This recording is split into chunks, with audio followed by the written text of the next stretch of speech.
नमस्कार मित्रांनो, नवीन ब्लॉगमध्ये स्वागत आहे. तर आजचा ब्लॉग आहे कंपनीचे जेवण.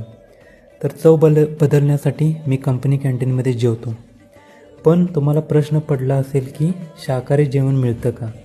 तर हो मित्रांनो, मी कित्येक दिवस झाले जेवतो इकडे आणि रील्स पण सेंड केल्या आहेत या अगोदरसुद्धा.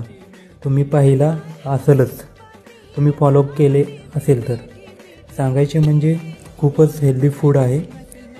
मीठ, तिखट, तेलकट इकडे जरा कमी वापरतात. सुरुवातीला ट्राय कराल तर नक्की तुम्हाला आवडणार नाही. जे कोणी फूडी लवर आहे त्यांनी नक्की एकदा ट्राय करा. So life is in the food. जेवणात आहे जीवन. मित्रांनो, bye, take care. Thank you so much and see you in next blog.